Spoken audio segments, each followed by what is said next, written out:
सोचेंगे तुम्हें प्यार करके नहीं। और जब वो कोई मनमोहक गीत गाते हैं तो युवा दिलों की धड़कनें तेज हो जाती हैं। एक लड़की को देखा तो ऐसा लगा। 90 के दशक का एक ऐसा कलाकार जिसने संगीत की परिभाषा बदल दी और उन्होंने ये साबित कर दिया कि कोई भी सुपरस्टार बन सकता है। ये काली काली आँखें, ये गोरे गोरे गाल। लेकिन क्या आप जानते हैं कि दुनिया भर के रोमांस को अपनी मधुर आवाज देने वाले इन गायक की अपनी ही लाइफ में ऐसा तूफान आया कि बात तलाक तक जा पहुंची और प्रेमिका भी छोड़कर चली गई। अब तेरे बिन जी लेंगे हम। क्या आप सोच सकते हैं कि लगातार 5 बार फिल्म फेयर अवार्ड जीतने वाले इन कलाकार ने ऐसा कुछ कह डाला कि आयोजकों ने उन्हें यह पुरस्कार देना ही बंद कर दिया। कुछ ना कहो, कुछ भी ना कहो। और क्या आप यकीन कर सकते हैं कि इन कलाकार ने कभी सबसे ज्यादा गाने रिकॉर्ड करने का रिकॉर्ड बनाने के बावजूद अपने करियर के शिखर पर गाना बंद कर दिया। मेरा दिल भी कितना पागल है, ये प्यार तो तुमसे। क्या थी इनकी वजह? क्यों इस कलाकार ने कभी बॉलीवुड में सुरों के सम्राट माने जाने वाले एक मुस्लिम संगीतकार के साथ कभी काम नहीं किया? क्या है उनके 2 अफेयर्स और 2 शादियों वाले लव लाइफ की हकीकत? जानेंगे और भी बहुत कुछ, बस बने रहिए हमारे साथ।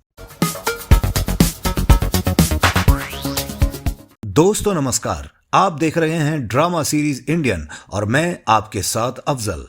आज के इस वीडियो में हम बात करेंगे एक जबरदस्त गायक कुमार सानू की। मेरा चांद मुझे आया है नजर। साल 1957 में 20 अक्टूबर की तारीख थी। पश्चिमी बंगाल के कोलकाता शहर में हिंदू परिवार में एक बच्चे का जन्म हुआ। परिवार ने प्यार से नाम रखा केदारनाथ भट्टाचार्य, जहां उनके पिता पशुपति भट्टाचार्य एक गायक और संगीतकार थे। केदारनाथ के घर पे शुरू से ही संगीत का माहौल था। उनकी मां भी एक कुशल गायिका थी, बड़ी बहन भी रेडियो में गाती है और आज भी वो पिताजी का संगीत स्कूल चला रहे हैं। केदारनाथ ने अपने पिता से गायकी और तबला वादन सीखा था। परिवार के माहौल ने उन्हें एक अच्छा गायक बना दिया। किसी रोज अपनी मुलाकात होगी, मेरी जान उस दिन। केदारनाथ बचपन से ही अच्छा गाते थे, लेकिन फिर भी उन्हें फिल्मों में अपना करियर बनाने के लिए लंबे समय तक संघर्ष करना पड़ा। उन्होंने 1979 में अपनी पहली नौकरी कोलकाता के होटल विनीत में की थी, जहां वो गाना गाते थे, जिसके लिए उन्हें 4000 रुपया दिया जाता था। केदारनाथ ने अपनी गायकी करियर की शुरुआत साल 1986 में आई बांग्लादेशी फिल्म 3 कन्या से की थी।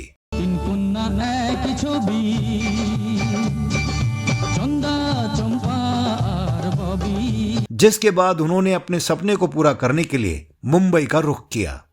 मुंबई में आकर वो कुछ दिनों तक फुटपाथ पर रहे, लेकिन धीरे धीरे उनकी जान पहचान नवी मुंबई में वाशी इलाके के लोगों से हो गई। इसी इलाके के एक मेस में उन लोगों ने इनके खाने पीने का इंतजाम कर दिया। शर्त यह थी कि वे हर रोज उन्हें बस 2-4 गाना सुना देंगे। बात बन गई और केदारनाथ साहब के खाने पीने का इंतजाम भी हो गया। मुंबई में रहते हुए उन्होंने चेंबूर के आराधना गेस्ट हाउस में ऑडिशन दिया। उन्होंने एक विशाल दर्शकों के सामने अपना पहला गाना मेरे नैना सावन भादो गाया। मेरे नैना सावन भादो, जिसके लिए उन्हें 9000 रुपए की टिप मिली। उन्हें उसी होटल में तुरंत ही नौकरी के लिए अपॉइंट कर दिया गया। केदारनाथ ने वहां 1 साल तक काम किया। शुरुआती दिनों में वो अपनी आवाज में गाना रिकॉर्ड करके कैसेट बनाकर बड़े बड़े म्यूजिक डायरेक्टर के पास जाते थे, लेकिन उनको वहां से निकाल दिया जाता था। 7 साल तक संघर्ष करने के बाद केदारनाथ ने साल 1988 की फिल्म हीरो हीरा लाल से अपने बॉलीवुड करियर की शुरुआत की। जश्न है मोहब्बत का, शान से मनाना। हालांकि इस फिल्म के इस गाने को कुमार सानू का पहला गाना माना जाता है, लेकिन वास्तव में उनकी शुरुआत इसके 1 साल पहले ही हो गई थी। बात है 1987 की। एक बार केदारनाथ साहब होटल से सटे एक स्टूडियो में अपने कैसेट के लिए कुछ गाने रिकॉर्ड कर रहे थे। वहीं उनकी मुलाकात गजल सम्राट जगजीत सिंह से हो गई, जो उसी स्टूडियो में अपनी गजलें रिकॉर्ड करवाने आए थे। जगजीत सिंह ने जब उनकी आवाज सुनी तो उनसे मिलने चले गए और केदारनाथ साहब को एक गाना गाने के लिए कहा। उन्होंने किशोर कुमार द्वारा गाया मेरे सामने वाली खिड़की में गीत गाया, जिसके बाद उन्होंने केदारनाथ साहब को कागज पर एक और गाना लिखकर दिया, उसे सीखने के लिए भी कहा। कुमार ने केवल 5 मिनट में गाना सीख लिया और केवल 15-20 मिनट में सुना दिया।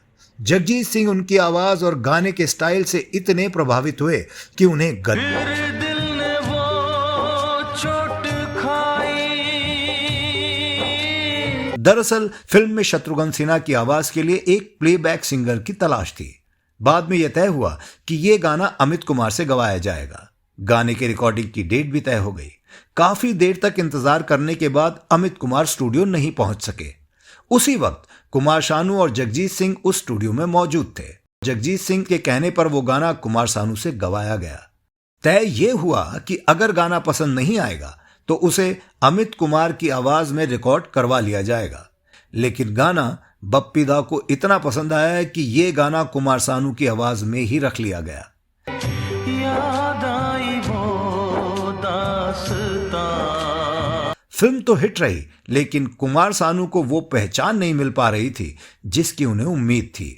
गायकी का सिलसिला तब और बढ़ा जब उसी साल जगजीत सिंह ने केदारनाथ साहब को कल्याण जी आनंद जी से मिलवाया। उस समय वो फिल्म जादूगर के लिए संगीत तैयार कर रहे थे।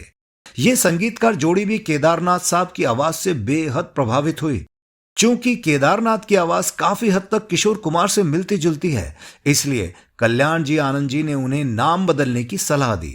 उन्होंने फौरन ही उनका नाम केदारनाथ भट्टाचार्य से बदलकर कुमार सानू रख दिया, जिसके बाद कल्याण जी आनंद जी ने फिल्म जादूगर में उन्हें मेरा नाम गोगा गाना गाने का मौका दिया। मैं जादूगर, मेरा नाम गोगा, जैसा नहीं कोई होगा। हालांकि कुमार सानू को सफलता साल 1990 की फिल्म आशिकी से मिली।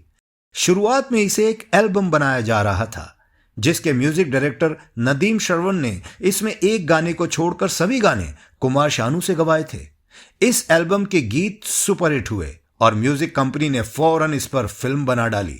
इस फिल्म का एक गीत तू मेरी जिंदगी है, ये गाना आज भी युवाओं की पसंद बना हुआ है। तू मेरी जिंदगी है तू।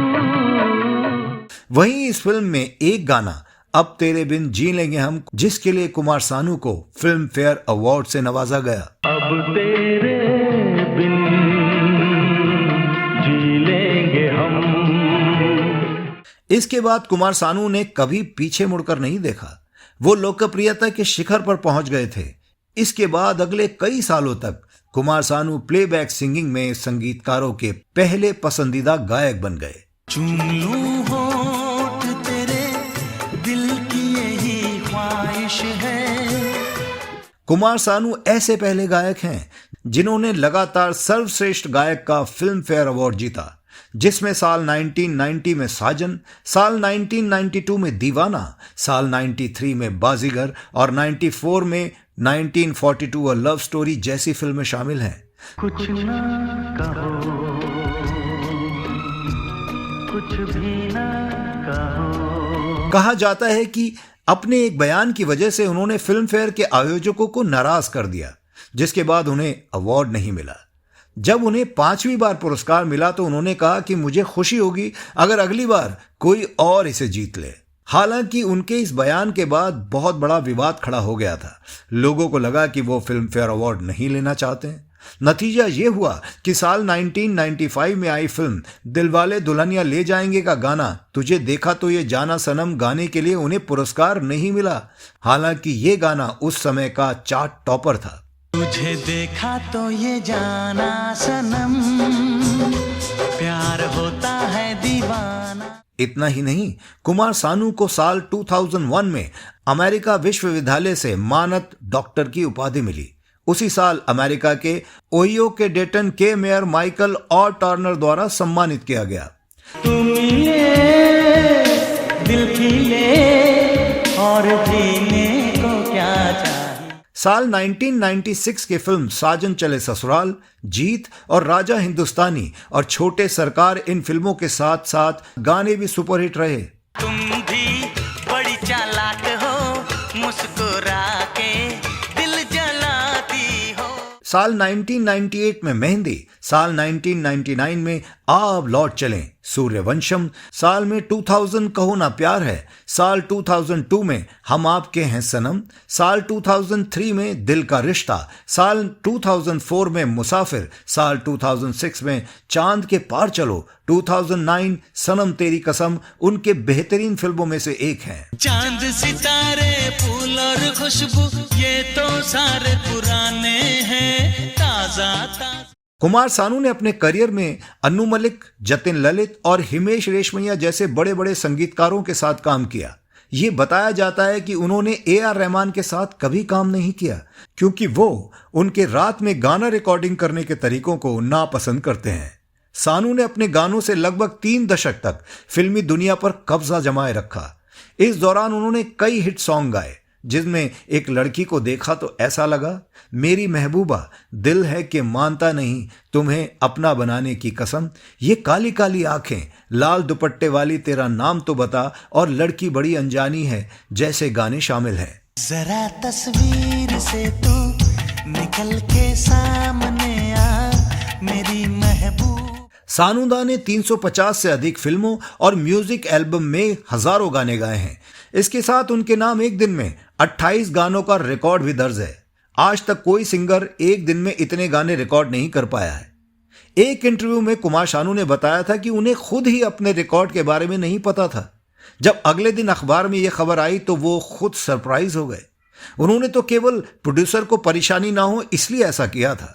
दरअसल सानू को किसी प्रोजेक्ट के लिए US से जाना था। जाने से पहले वे अपना मुंबई का सारा काम समेट कर जाना चाहते थे, इसलिए उन्होंने एक दिन में 28 गाने गाए थे। कुमार सानू को रोमांटिक गानों के लिए खास जाना जाता है। उनके गाए कुछ गीत आज भी लोगों की जुबान पर चढ़े हुए हैं। दिल में मोहब्बत है, आंखों में प्यार, तुझको ही चाहा। कुमार सानू बताते हैं कि उनके मेन कॉम्पिटिटर हमेशा उदित नारायण रहे हैं। हालांकि दोनों काफी अच्छे दोस्त हैं और एक दूसरे की टांग खींचने का कोई मौका जाने ही नहीं देते। हिंदी के साथ साथ कुमार सानू ने मराठी, असमिया, भोजपुरी, गुजराती, मणिपुरी, मलयालम, कन्नड़ जैसी कई भाषाओं में गाने गाए हैं। कुमार सानू गायकी के अलावा कई फिल्मों के संगीतकार भी रह चुके हैं। इसके अलावा उन्हें फिल्म निर्माण में काफी रुचि है। साल 2006 में उन्होंने फिल्म निर्माण की तरफ रुख किया। कुमार सानू ने राकेश भाटिया के साथ फिल्म ये संडे क्यों आता है प्रोड्यूस की। इस फिल्म की कहानी मुंबई के 4 बच्चों की थी जो बूट पॉलिश कर अपना गुजारा करते थे। इस फिल्म में मिथुन चक्रवर्ती को लीड रोल में लिया गया, लेकिन यह फिल्म किसी कारण से अभी तक रिलीज नहीं हो पाई। 90 के दशक में अपनी आवाज से लोगों को दीवाना बनाने वाले कुमार सानू का एक समय ऐसा भी आया जब बदलते वक्त के साथ संगीत से उन्होंने दूरी बना ली। दरअसल कुमार सानू ने साल 2004 में भारतीय जनता पार्टी को ज्वाइन कर लिया था और इसके बाद उन्हें फिल्मों में काम मिलना अचानक बंद हो गया। हालांकि कुमार सानू ने कभी किसी पार्टी को दोष नहीं दिया, लेकिन हाल ही में एक इंटरव्यू में स्वीकार किया कि उस दौर में फिल्म इंडस्ट्री में कई लॉबियां काम कर रही थीं, जिसके बीच वो फिट नहीं बैठ रहे थे। इसके बाद उन्होंने लंबे समय तक कोई गाना नहीं गाया था, लेकिन साल 2012 में आई फिल्म राउडी राठौर के गाने छम्मक छल्लो से उन्हें वापसी मिली। तेरी अदा लगती है कातिल, बड़े ही प्यार से। इसके साथ ही साल 2015 में आई फिल्म दम लगा के आयशा में भी उनके प्रशंसकों को उनकी आवाज सुनने को मिली।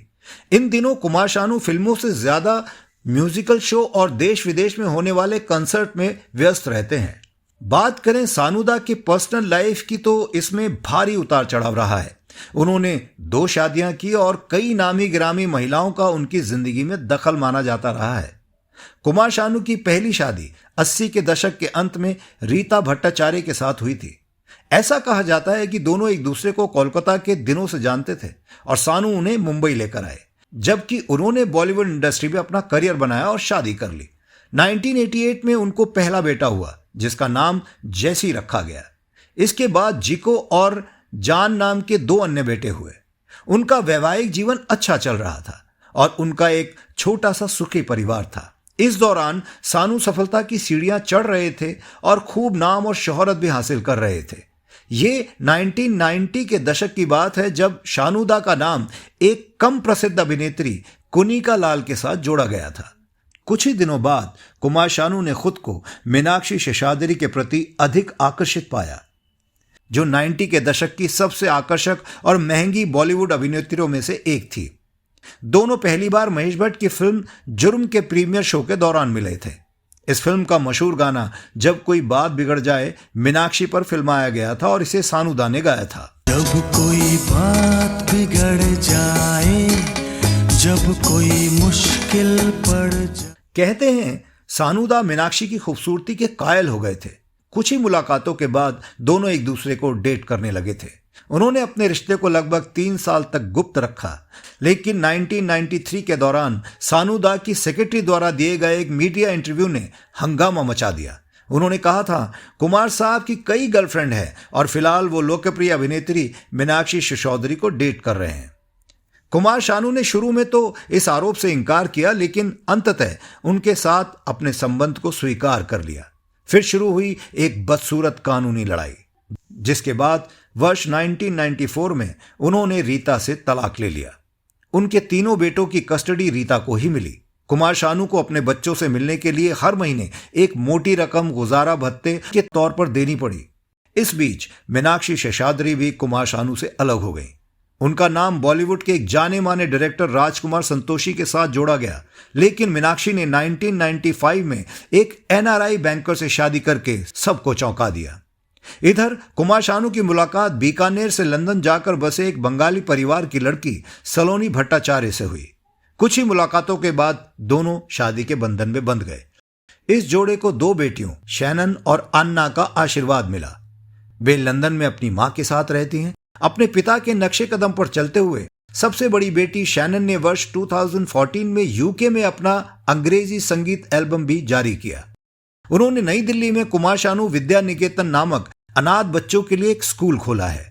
बड़े पर्दे पर धमाल मचाने के बाद कुमार शानू अब छोटे पर्दे पर कई सिंगिंग बेस्ट रियलिटी शो में बतौर जज भी नजर आ चुके हैं।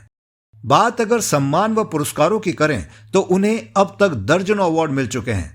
साल 2009 में कुमार शानू को भारत सरकार द्वारा पद्मश्री पुरस्कार से नवाजा गया था। कुमार शानू को साल 2015 में पश्चिम बंगाल सरकार ने संगीत के लाइफ टाइम अचीवमेंट अवार्ड से नवाजा। साथ ही साल 2018 में Indo British all party parliamentary group द्वारा यूके हाउस ऑफ पार्लियामेंट में उन्हें सम्मानित किया गया। कुमार शानू एक गायक होने के साथ साथ राजनीति में भी दिलचस्पी रखते हैं। वो साल 2004 में भारतीय जनता पार्टी से जुड़े, लेकिन पहली बार उनका सफर ज्यादा लंबा नहीं चल पाया था। किसी कारण से उन्होंने पार्टी से इस्तीफा दे दिया, लेकिन अमित शाह के कहने से साल 2014 में वो एक बार फिर बीजेपी के सदस्य बने। हाल ही में कुमार शानू फिर चर्चा में तब आए जब उन्होंने मुंबई के अंधेरी में दुर्गा पूजा का आयोजन किया। तो दोस्तों, ये वीडियो आपको कैसा लगा हमें कमेंट करके अवश्य बताएं। अगर आपके पास कुमार शानू के बारे में और भी कोई जानकारी है तो वो कमेंट करके जरूर बताएं। अब दीजिए अपने होस्ट अपने दोस्त अफजल को इजाजत। नमस्कार।